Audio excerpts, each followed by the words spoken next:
नमस्कार मित्रों। मैं ज्योतिषाचार्य एडी शास्त्री और मेरे YouTube चैनल नक्षत्र एस्ट्रो वर्ल्ड में आप सभी का हार्दिक स्वागत अभिनंदन।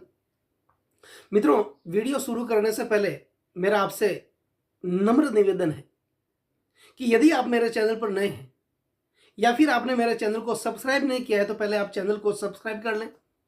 बेल आइकन बटन को दबाना बिल्कुल भी ना भूलें, क्योंकि मेरे आने वाले नई नई वीडियो की नोटिफिकेशन आप लोगों तक पहुंच सके। मित्रों, 10 मई 2023 को मंगल अपना राशि परिवर्तन करेंगे। 10 मई से पहले मंगल मिथुन राशि में चल रहे थे और 10 मई के बाद मंगल मिथुन राशि से निकल करके कर्क राशि में अपनी नीच राशि में यानी कि चंद्रमा की राशि में गोचर करेंगे। चंद्र यानी जल, अग्नि यानी मंगल। अग्नि के प्रभाव को जल ही खत्म करता है, इसलिए जब भी मंगल चंद्रमा की राशि में आते हैं तो अपनी नीच राशि में होते हैं। तो 10 मई को मंगल अपनी नीच राशि में गोचर करने वाले हैं। मंगल के बारे में अक्सर यह कहा जाता है कि तुष्टो ददाति साम्राज्यम रुष्टो हरति तक्षणात्, कि जब मंगल प्रसन्न होता है तो साम्राज्य दे देता है। व्यक्ति के जीवन में आनंद ही आनंद करता है। जमीन से उठा करके व्यक्ति को आसमान में पहुंचा देता है। जीवन में मंगल ही मंगल करता है। और वही मंगल जब अप्रसन्न होता है, नाराज होता है, तो अमंगल करते भी देर नहीं लगाता, जमीन आसमान से गिरा करके जमीन पर पटक देता है। यह मंगल की खासियत होती है। मित्रों, मंगल रज के कारक ग्रह हैं और अग्नि प्रदान ग्रह हैं। मंगल की अच्छी स्थिति काम शक्ति को बढ़ाती है और खराब स्थिति काम शक्ति को खत्म कर डालती है। तो एक सुखी दाम्पत्य जीवन के लिए पति और पत्नी के बीच संतुलित काम शक्ति का होना बहुत जरूरी है। और यही कारण है कि विवाह से पहले लड़की और लड़के की कुंडली में मंगल का मिलान किया जाता है। सौर परिवार में मंगल को सेनापति का पद प्राप्त है। मंगल साहस प्रिय ग्रह है, पराक्रम के मालिक है, बल के कारक है। जीवन में व्यक्ति को पराक्रम देते हैं, सेल्फ कॉन्फिडेंस देते हैं, आत्मविश्वास देते हैं। और मंगल जब शुक्र के साथ युति करते हैं तो पुरुष में वीर्य का निर्माण करते हैं, शुक्राणुओं का निर्माण करते हैं। और वही मंगल जब चंद्रमा के साथ कुंडली में युति करते हैं तो स्त्री में अंडों का निर्माण करते हैं और ये दोनों चीजें संतान उत्पत्ति में बहुत ही सहायक सिद्ध होती है। तो मंगल जो है मित्रों 10 मई को अपनी कर्क राशि में अपनी नीच राशि में गोचर करेंगे। और विशेषकर ये वीडियो जो आज का है वो मेष राशि वाले जातकों के लिए है। मेष राशि वाले जातकों के लिए मंगल का यह गोचर क्या क्या उनके जीवन में परिणाम लेकर के आने वाला है।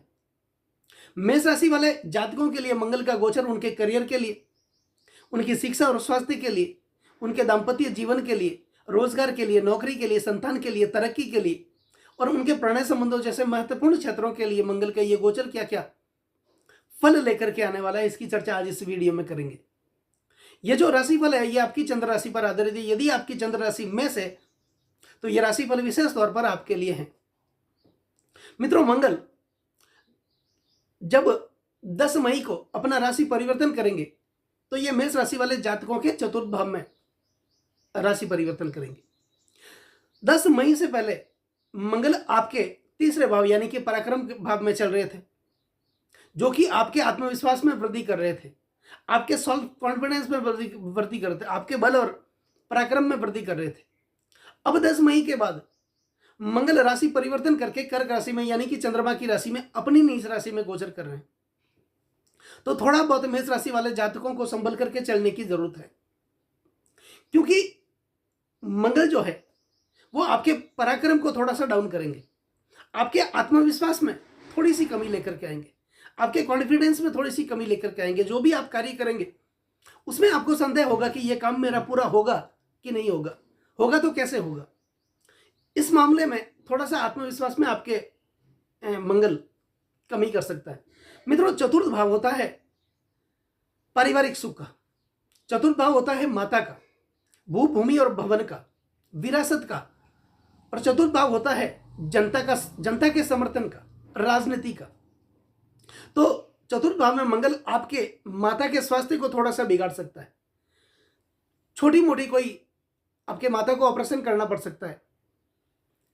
तो माता के स्वास्थ्य का आपको ध्यान रखना है, स्वास्थ्य का ख्याल रखना है, उनकी अच्छी तरह से देखभाल करनी है और माता की आपको सेवा करनी है। यदि मित्रों आप राजनीति से जुड़े हैं तो 10 मई के बाद 45 दिनों का समय, क्योंकि मंगल 45 दिनों तक कर्क राशि में ही रहेंगे, तो इन 45 दिनों में जो लोग राजनीति से जुड़े हैं उनके लिए थोड़ा बहुत संभल करके चलने की जरूरत है, क्योंकि आपके ऊपर कोई आक्षेप लग सकता है, कोई लांछन लग सकता है, आप किसी रिश्वत के मामले में आपके ऊपर कोई पुलिस कार्रवाई हो सकती है। तो इस बात का भी आपको विशेष ध्यान रखना है, जिसकी वजह से आपके मान प्रतिष्ठा में थोड़ी सी कमी देखी जा सकती है। जनता का जो समर्थन है उसमें भी थोड़ी सी कमी देखी जा सकती है। तो इस समय में अगर आप प्रॉपर्टी खरीदना चाहते हैं तो ये 45 दिनों का जो समय है इसको आप अवॉइड कर दीजिए।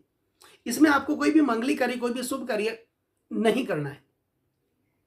मित्रों, मंगल जो है चतुर्थ भाव में विराजमान होकर के मंगल की जो चतुर्थ दृष्टि है वो आपके सप्तम भाव पर जाएगी।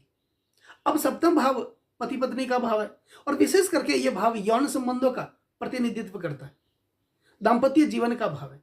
और नीच मंगल की चतुर्थ दृष्टि आपके दाम्पत्य जीवन पर जाएगी, पति पत्नी के भाव पर जाएगी और आपके यौन संबंधों के भाव पर जाएगी। जैसा कि पहले मैंने आपको बताया, मंगल रज के काराग्रह है, अग्नि प्रदान ग्रह है और मंगल की अच्छी स्थिति काम शक्ति को बढ़ाती है और खराब स्थिति काम शक्ति को खत्म भी कर डालती है। तो मंगल की जो चतुर्थ दृष्टि आपके सप्तम भाव पर रहेगी तो पति पत्नी के जो रिश्ते हैं उनमें थोड़ी सी कमी, प्रेम में थोड़ी सी कमी देखी जा सकती है।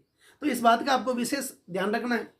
दोनों में से किसी एक को ईगो या फिर घमंड आ सकता है, अपने आप को ही सर्वोपरि समझने की कोशिश कर सकता है, दोनों में से कोई भी, जिससे कि आपके दाम्पत्य जीवन में थोड़ी बहुत तकलीफ देखी जा सकती है। तो प्रेम से आप दोनों को रहना है, जीवन यापन करना है, क्योंकि मंगल इस भाव में बैठ करके तीव्र काम वासना उत्पन्न करता है और उस काम वासना की तृप्ति के लिए व्यक्ति कोई गलत सहारा लेता है, जिससे कि दाम्पत्य जीवन सुखपूर्वक नहीं चल सकता। इस बात का विशेष आपको ध्यान रखने की जरूरत है। मंगल की दसम दृष्टि आपके कार्य क्षेत्र पर जाएगी, यानी कि दसम भाव पर जाएगी। दसम भाव मित्रों होता है ऊंची पदवी, मान मर्यादा और प्रतिष्ठा का भाव, पिता का भाव, कर्म का भाव, कर्म योग का भाव, ज्ञान का भाव, अध्यात्म का भाव। और दसम भाव होता है मित्रों विदेश यात्रा का भाव, सपनों का भाव, इच्छाओं का भाव। और मंगल की सीधी दृष्टि, नीच मंगल की सीधी दृष्टि आपके दसम भाव पर जाएगी। तो पिता से मतभेद थोड़े से देखे जा सकते हैं। पिता के साथ आपका संबंध अच्छा बना करके आपको रखना है। ऊंची पदवी, मान मर्यादा और प्रतिष्ठा का भाव भी दसम भाव है, तो इसमें थोड़ी सी कमी देखी जा सकती है। जहां भी आप कोई कार्य करते हैं वहां पर आपको संभल करके रहने की जरूरत है, क्योंकि कोई ना कोई षड्यंत्र आपके साथ हो सकता है, कोई ना कोई धोखा आपके साथ हो सकता है।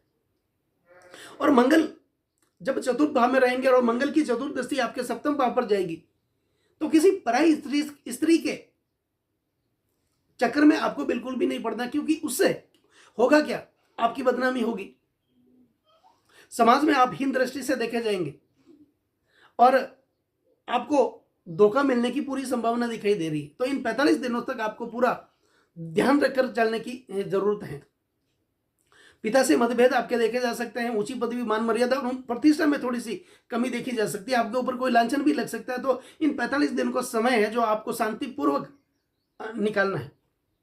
अब मंगल की जो अष्टम दृष्टि है वो आपके एकादश भाव पर, यानी कि शनि पर जाएगी। शनि आपके एकादश भाव में अपनी कुंभ राशि में, मूल त्रिकोण राशि में विराजमान है और सस नामक राजयोग तो बना ही रहे, लेकिन मंगल की जो अष्टम दृष्टि है वो शनि पर जाएगी और शनि और मंगल का छठाष्टक योग भी बन रहा है। मित्रों, छठाष्टक योग किसी भी दृष्टि से अच्छा नहीं माना जाता है और विवाह में भी छठाष्टक योग का मतलब होता है बुकुट दोष।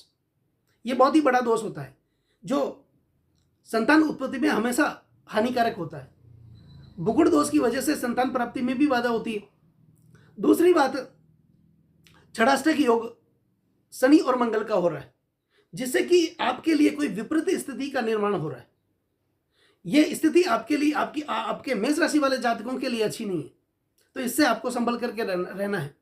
छठाष्टक योग किसी भी दृष्टि से अच्छा नहीं माना जाता है, क्योंकि जन्म कुंडली का जो छठा भाव होता है मित्रों वो रोग का होता है अष्टम भाव होता है उम्र का, लंबी आयुष्य का। जब हमारा शरीर रोगग्रस्त रहेगा, रोगों से घिरा हुआ रहेगा, तो हमें लंबी आयुष्य, लंबी उम्र प्राप्त नहीं हो सकती। इसलिए षडाष्टक योग जो है, दोनों ग्रह जब छठे आठवें होते हैं तो ये षडाष्टक योग का निर्माण करते हैं। और षडाष्टक योग किसी भी दृष्टि, किसी भी जातक के लिए अच्छा नहीं माना जाता। और दोनों ही पाप ग्रह हैं, शनि और मंगल। मित्रों, आपकी राशि के स्वामी है मंगल, और राशि के स्वामी का चतुर्थ भाव में अपनी नीच राशि में जाना किसी भी दृष्टि से अच्छा संकेत आपके लिए नहीं है। तो इन 45 दिनों का जो समय है वो आपको अच्छी तरीके से निकालना है, पूजा पाठ करके निकालना है, मेडिटेशन करके निकालना है, और अपने आप को कंफर्टेबल महसूस करना है। आत्मविश्वास गिरने देना नहीं है। फिर भी मंगल की अष्टम दृष्टि जा रही है शनि पर, और शनि जो है वो एकादश भाव में अपनी मूल त्रिकोण राशि में है। तो धन के मामले में थोड़ी सी कमी देखी जा सकती है। पैसा आपके पास आएगा, पैसे में कोई कमी नहीं है, धन आएगा आपके पास, लेकिन जितना आएगा उससे ज़्यादा खर्च होगा। तो खर्चों में भी आपको थोड़ी कटौती करनी है, संभल करके चलना, बिना फालतू का खर्च आपको नहीं करना है। और यात्रा के संबंध में, अगर आप कहीं यात्रा करने जा रहे हैं, बिना फालतू की यात्रा से आपको बचना है, जिससे कि आपकी धन की जो बर्बादी है वो बिल्कुल भी ना हो। तो अब इसमें इसके निपटारे के लिए, इसकी मुक्ति के लिए, दुखों से तकलीफ को मिटाने के लिए आपको क्या करना है?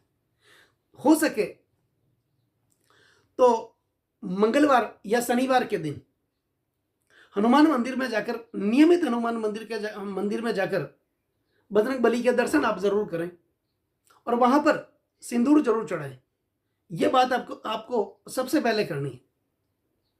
बजरंग बली के मंदिर में जाकर के बूंदी के जो लड्डू होते हैं, उनकी प्रसाद जो वहां खड़े होते हैं उनको आप देना है। लाल रंग की मिठाई, कोई भी लाल रंग की मिठाई खुले में पक्षियों के लिए आप छोड़ दें। और मसूर की दाल का जो दान है वो शनिवार या मंगलवार किसी जरूरतमंद को या भिखारी को आपको जरूर करना है। इससे मंगल के दोष को, मंगल के कुप्रभाव से बचा जा सकता है। और 45 दिनों तक आपको नियमित अगर कर सके मंगलवार के दिन या शनिवार के दिन, तो आपके लिए बहुत ही अच्छा रहेगा। दूसरा, इन 45 दिनों में मंगल का एक रत्न आता है मूंगा, और उसको अंगूठी में धारण करके पंचोपकार विधि से सिद्ध करके आपको अंगुली में धारण करना है, जिससे भी मंगल के कुप्रभाव से बचा जा सकता है।